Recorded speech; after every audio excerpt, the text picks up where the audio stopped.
달 더 깊이 있게 뉴스 속으로 시사인이 만드는 정치 라이브 김은지의 뉴스인 4월 1일 방송 시작합니다. 안녕하세요. 저는 시사인 김은지 기자고요.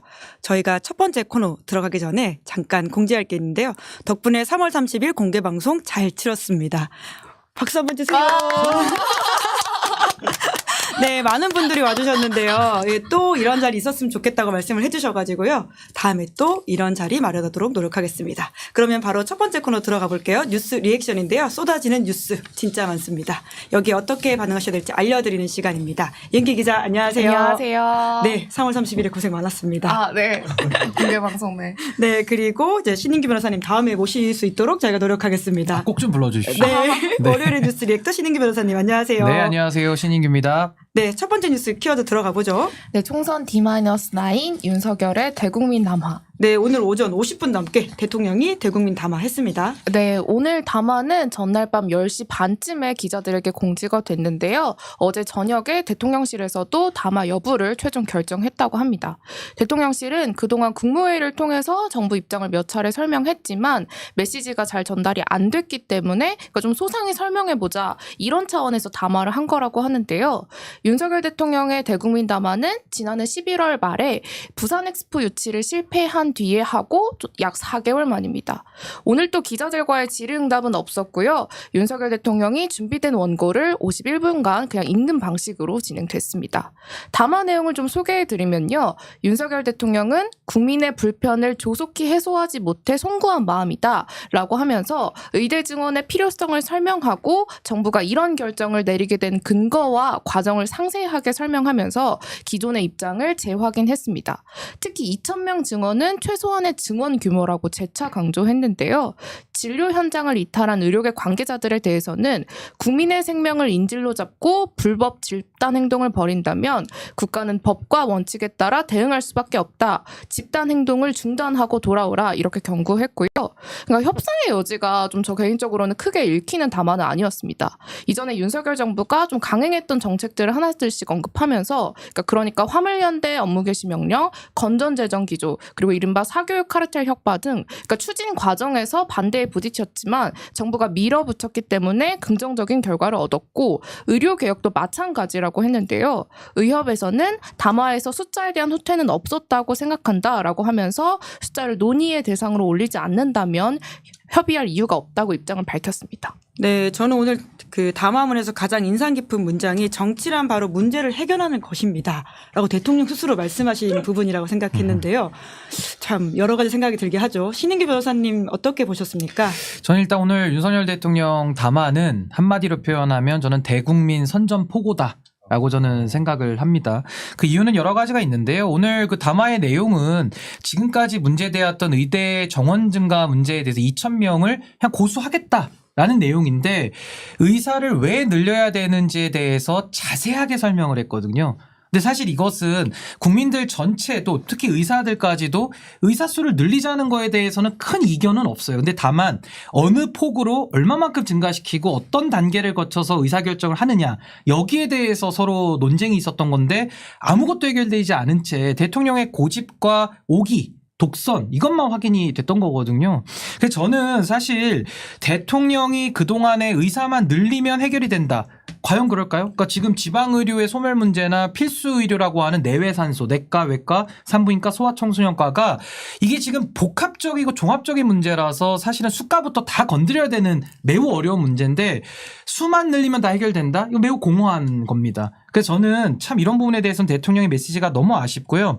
또 하나는 대통령의 메시지가 사실은 의협회장과 비슷한 급으로 많이 낮춰진 모양새도 좀 있어요. 그래서 이런 부분들도 메시지의 급을 조절하는 데 있어서는 매우 실패한 거 아니었는가. 그리고 마지막으로 총선을 사전투표 기준으로 한 3, 4일 앞두고 이런 초강력 메시지를 낸다는 것이 저는 과연 정부 여당에 도움이 되는가를 생각해 봤을 때는 매우 실패한 메시지다라고 생각을 합니다. 네. 방금 초강경 메시지라고 하셔서요. 그러니까 오전에 대국민 담화를 한 이후에 이제 대통령실 발로 이제 계속해서 보도가 나오고 있는데요. 그러니까 대통령실은 대국민 담화가 강경 입장으로 비춰진 데에 대해서 과도한 해석으로 보고 있다라고 하면서, 그러니까 윤석열 대통령이 의료계의 증원 규모를 포함한 좀 합리적인 근거를 제시해달라라고 촉구하는 유연한 입장을 보인 만큼 의료계도 좀 대화의 장으로 나올 수 있는 단초가 될 수 있을 것으로 기대한다, 이런 입장이라고 합니다. 네, 대통령과 대통령실 메시지가 좀 결이 다른 것 같다라는 생각도 드는데, 국민의힘에서도 지금 사실 사과를 하는 게 아니냐, 어떤 타협의 여지가 있는 게 아니냐라는 기대가 있었던 것 같은데, 오늘 메시지 보고는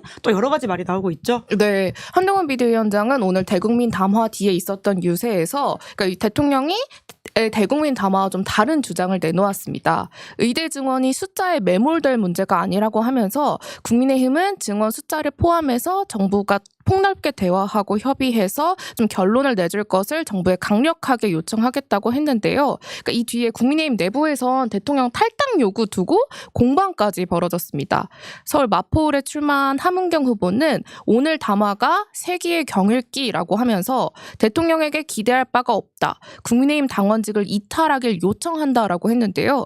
홍준표 대구시장은 오늘 담화가 충분히 설득력이 있었다라고 하면서 함은경 후보를 향해서 들어온 지 며칠이나 됐다고 감히 우리가 만든 대통령의 당적 이탈을 요구하냐라고 비판했습니다.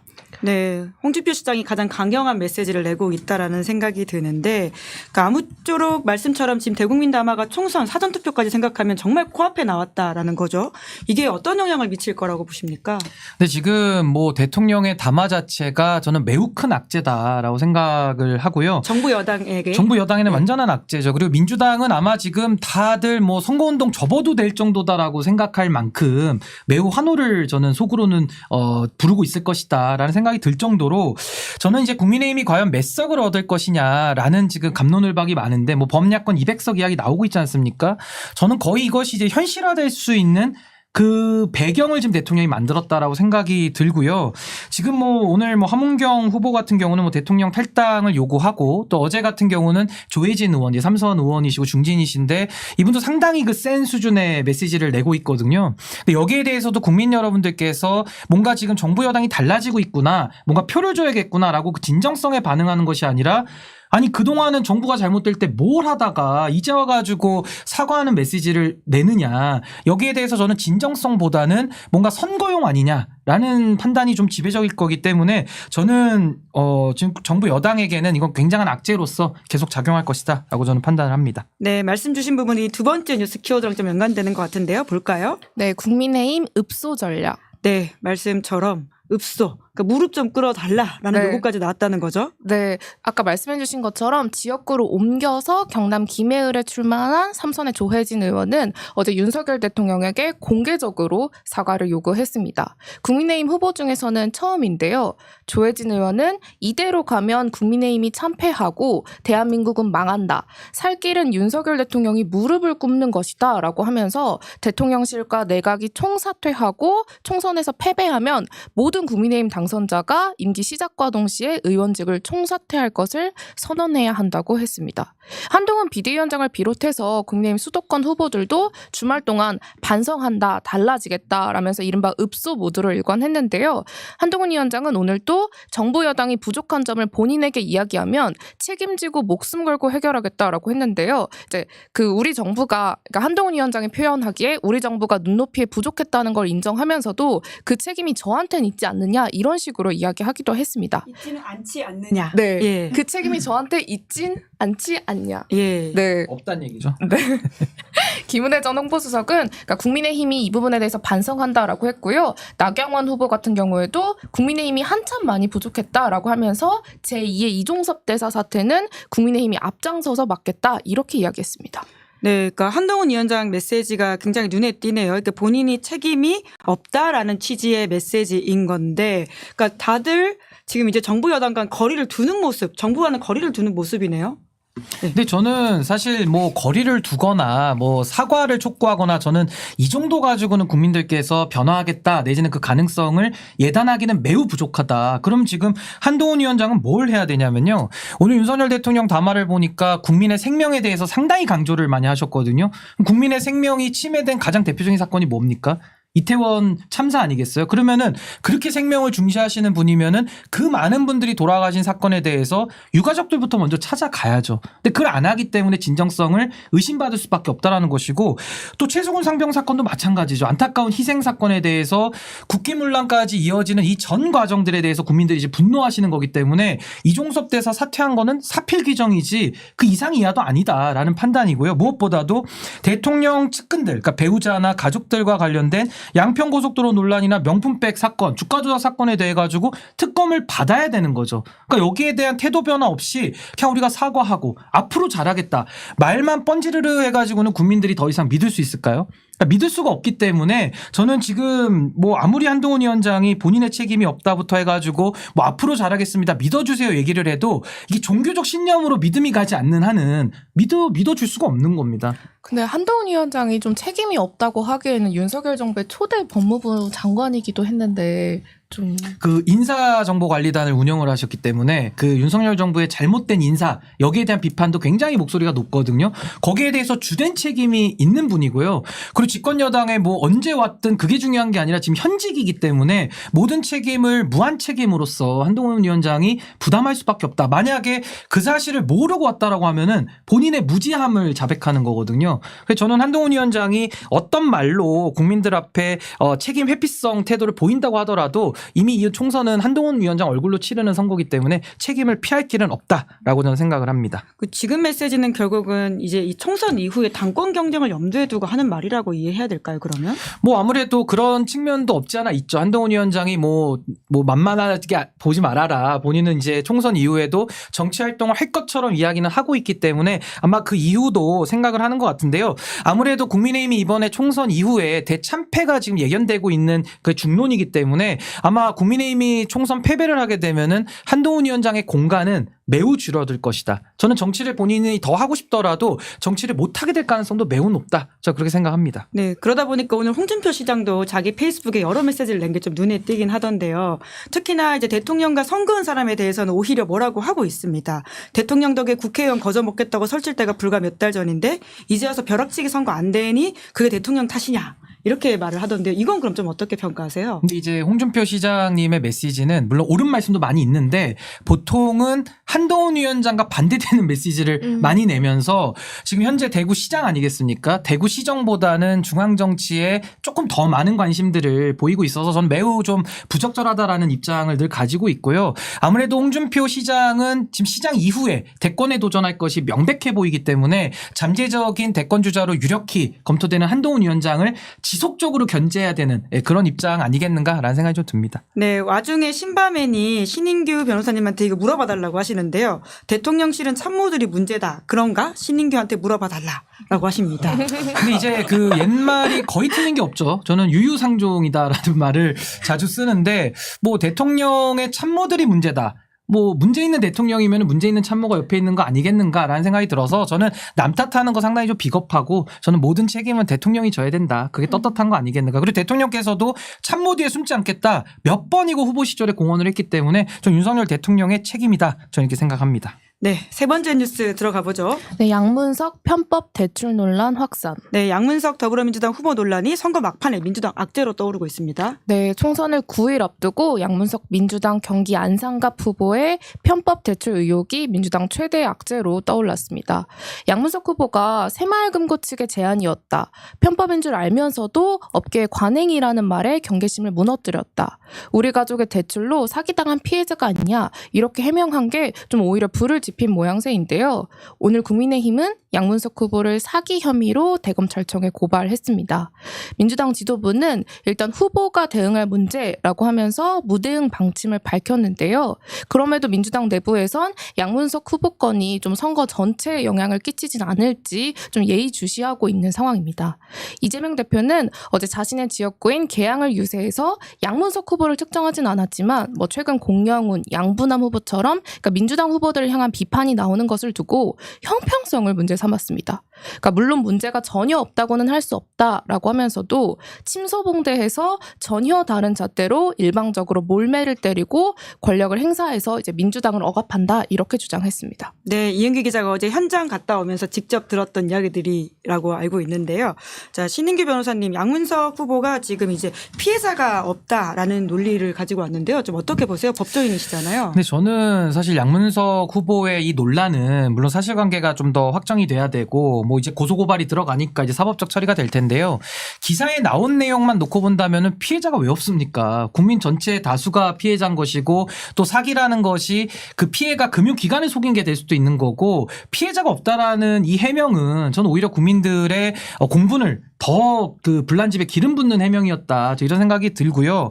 무엇보다도 지금 양당이 도덕성으로는 완전 바닥이기 때문에 우열을 가릴 수 없을 만큼의 이런 적대적 공생관계 속에서 참 국민들을 힘들게 하고 있지 않습니까? 근데 이번 선거가 아무래도 윤석열 정권에 대한 심판, 이 이채 양명주로 기록되는 윤 정권에 대한 심판 여론이 워낙 거세다 보니까 지금 민주당이 묻어가는 거지 이걸 정말 객관적으로 놓고 우리가 냉정하게 평가한다면은 참 이런 후보를 공천했다라는 것이 과연 국민들 앞에 떳떳할 수 있겠는가. 그러니까 민주당도 무대응 전략으로 그냥 무시하고 가겠다는 거거든요.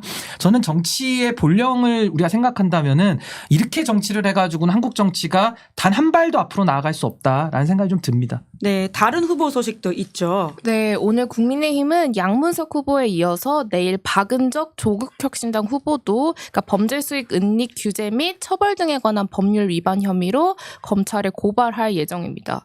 그리고 또 과거 발언, 그러니까 이른바 뭐 여자들 백 좀 작작 사라, 난교 발언 이런 발언 등을 해서 좀 논란이 되고 또 국민의힘 공천이 취소돼서 이제 무소속으로 출마했던 장예찬 부산 수영구 후보가 오늘 국민의힘의 보수 단일화 경선을 요구했습니다. 그러니까 최근 여론조사를 보면 그 부산 수영구의 여권표가 분산이 돼서 그러니까 민주당이 이길 가능성도 대두되고 있는데요.